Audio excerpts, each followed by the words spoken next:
All right, here's a topic that's, I think, relevant, and it's not one that is the most, I would say, fun or pleasant to discuss and understand, but it's one that's absolutely crucial. And the sooner you learn about it, the better.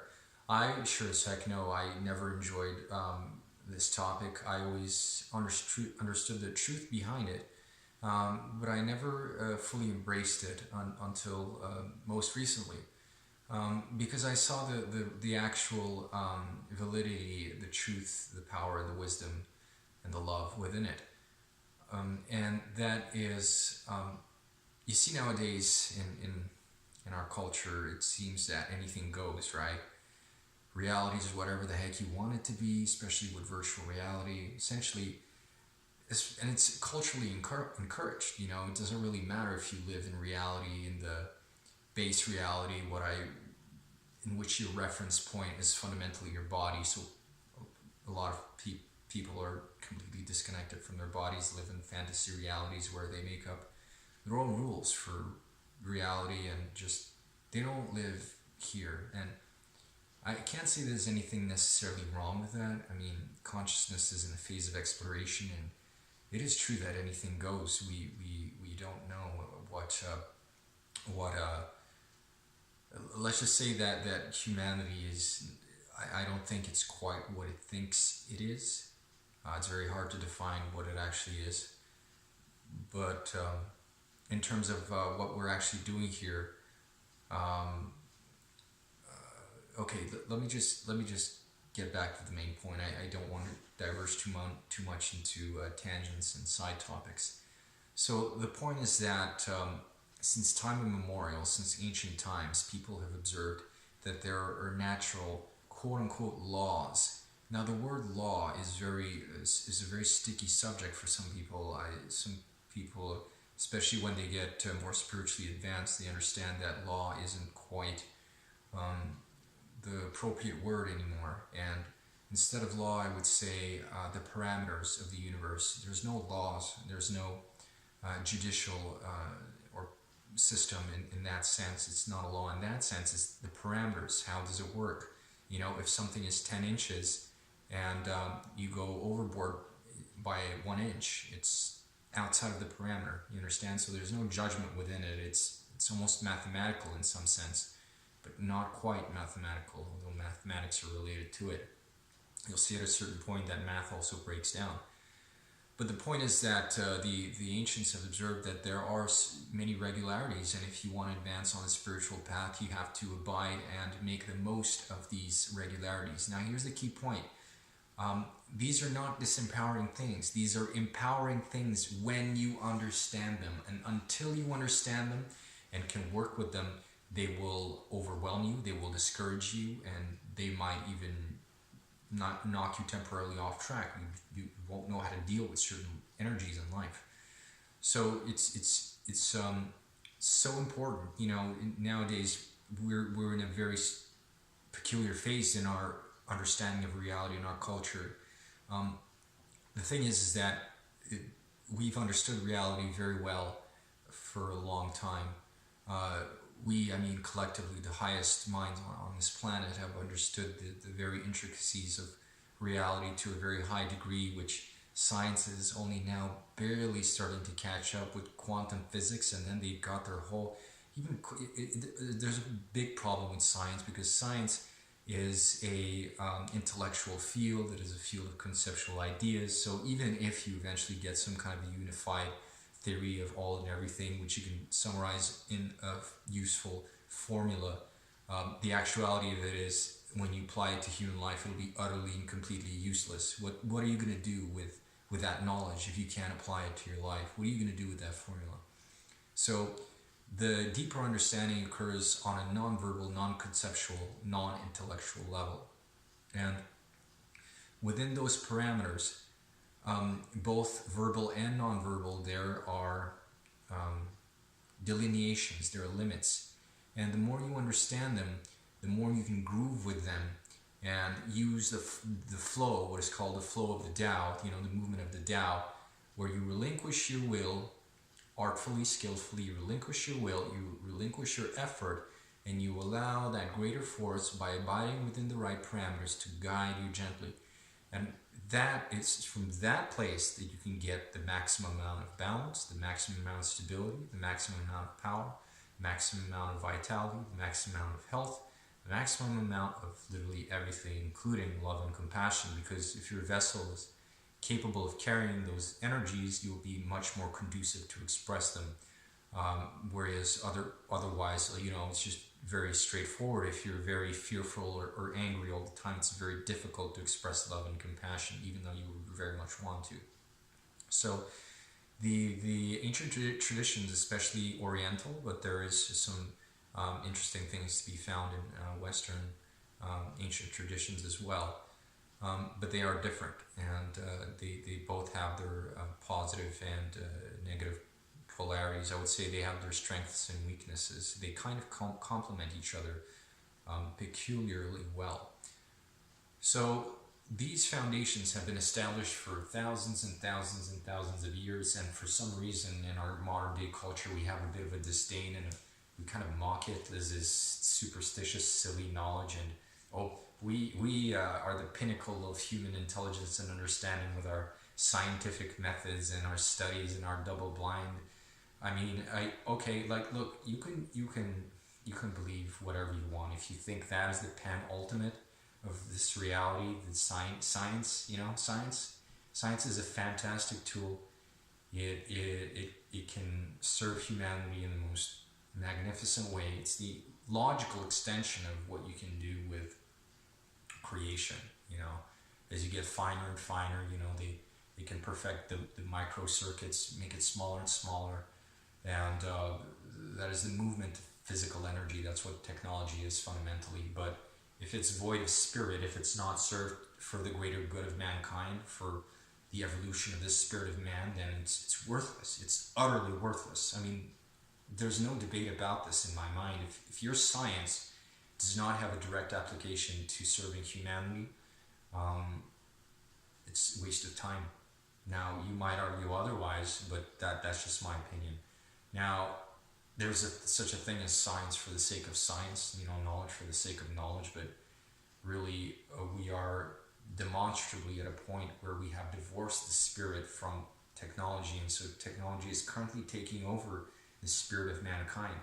And it is what it is. You can look at it from different points of view. You can look at it as an affirmative opportunity, which I believe it is, if you can understand it. At the same time, there is a slightly alarming element to it, because when you look at all the souls, the people, the human beings whose lives are literally being hijacked by technology, I'm talking about people who spend the entirety of their time consuming information, largely for no specific purpose or goal. It's just mind-numbing distraction from reality that they don't know how to deal with.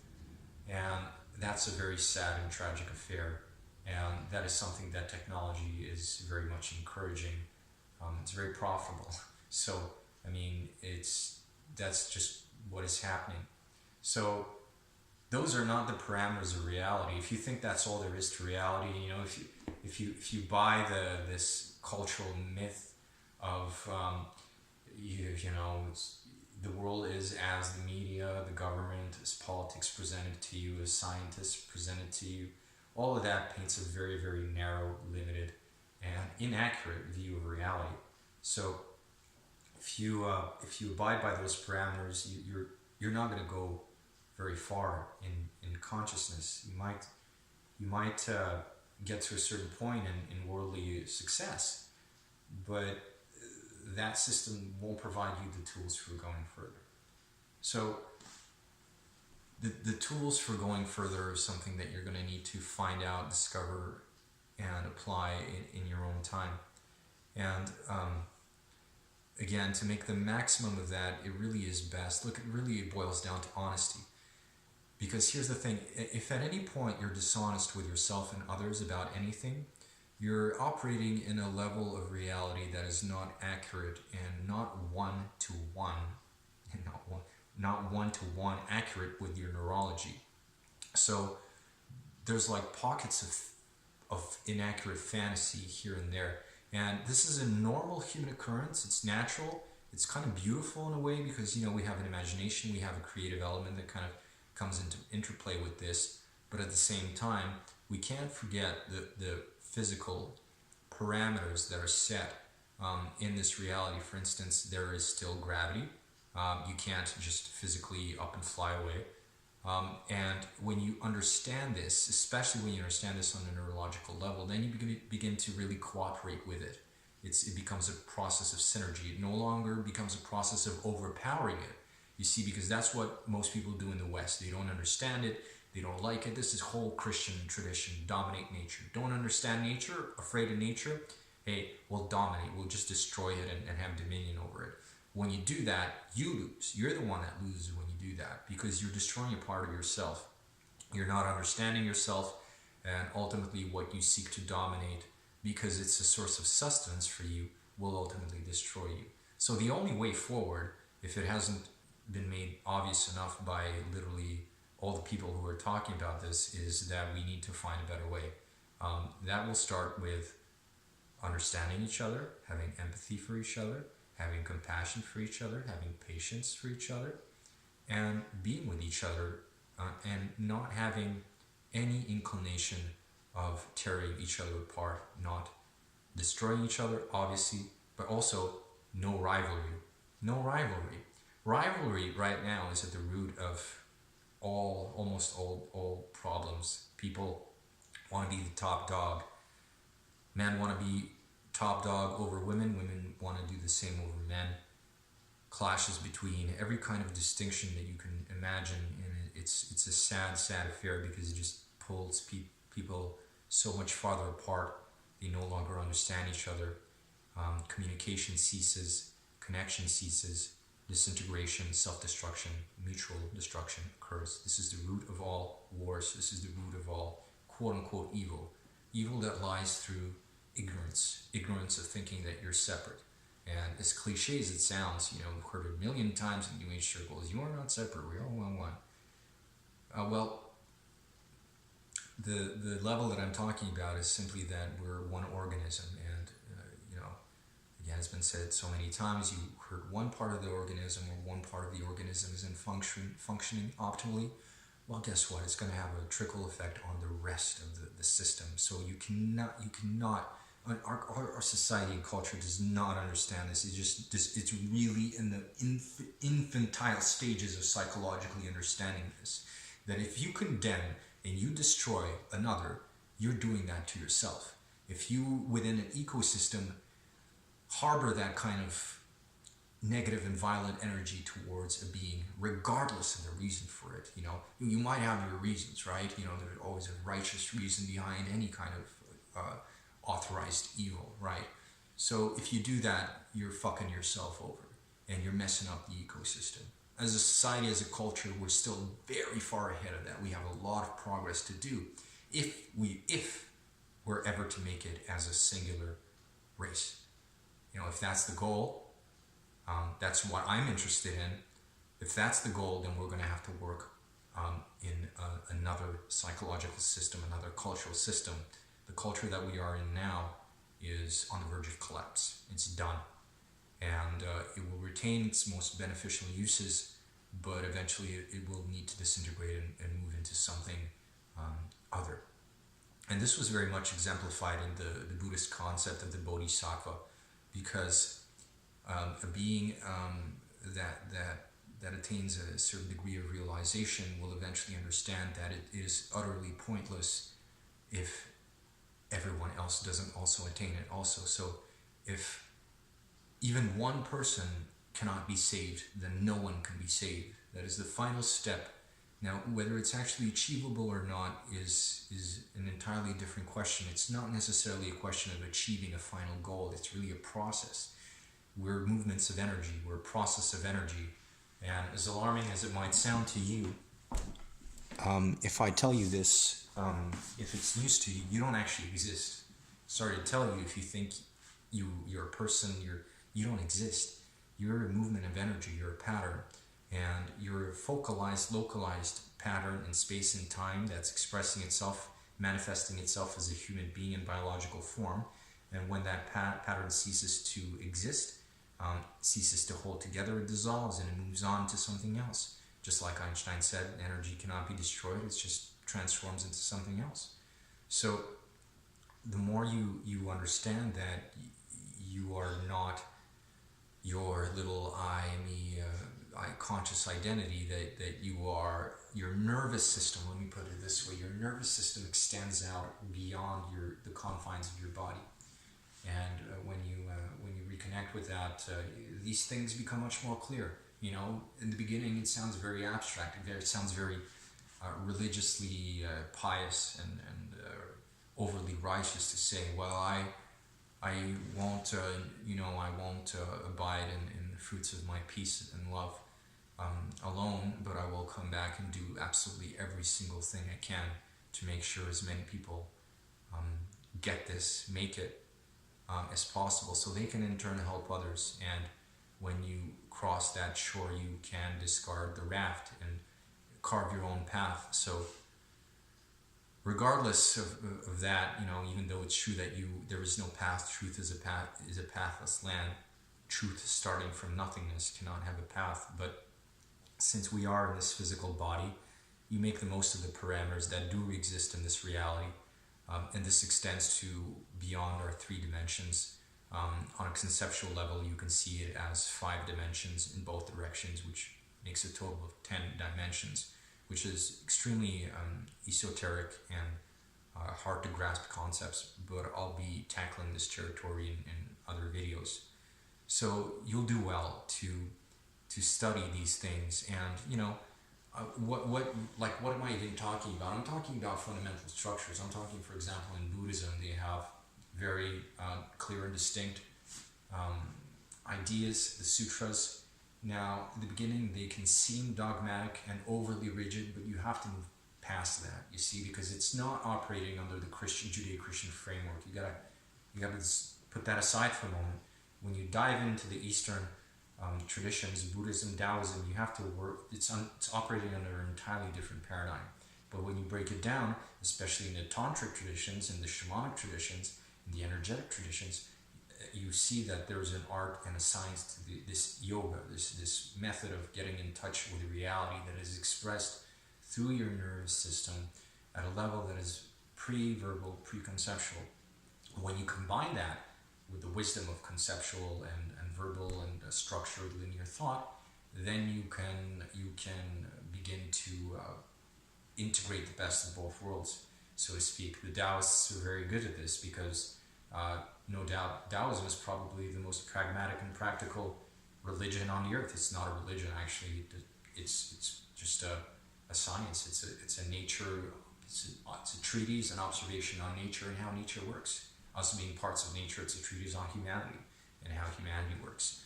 So Taoists are very adamant that you had to find out how to be practical in this world here and now. Not reject it, not deny it, but actually understand how it works and make the best of it.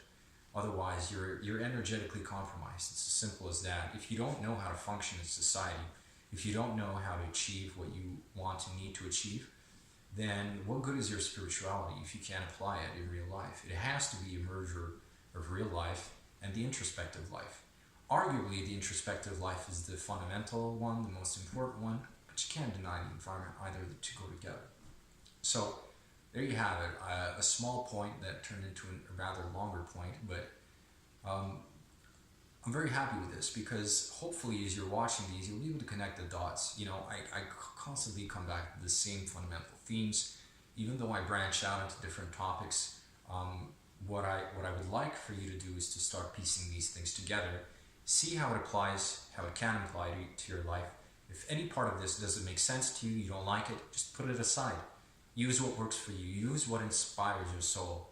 There's no dogma in this. There's no obligations. There's no moral lessons. I'm not preaching. I'm just telling you about certain aspects of reality you might not be aware of, that if you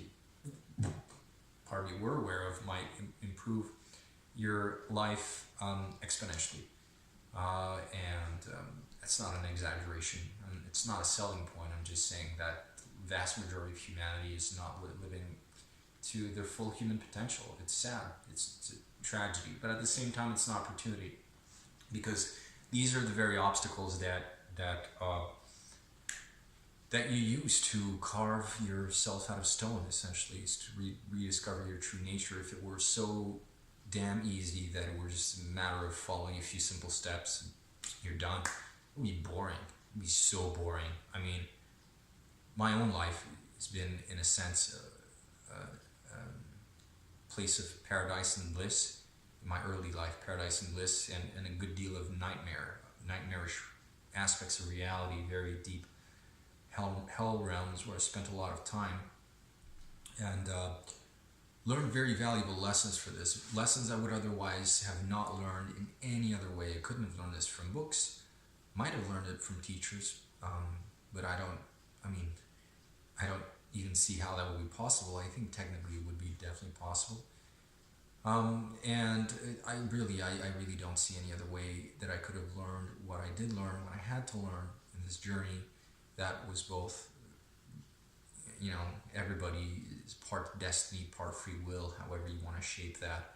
But however it came together, for whatever reason it came together, I had to go through certain things. You might as well. Life is a continual experience of all sorts of things. And that pain and that tragedy really is the honey, the jewel, the gem of life. Within that is the pot of gold. And the sooner you can realize the gold within your life tragedies, my God, the sky just opens up and there really isn't much of a problem left anymore. And you can really start to apply your creative and artistic palette at that point, which makes life a lot more fun and juicy.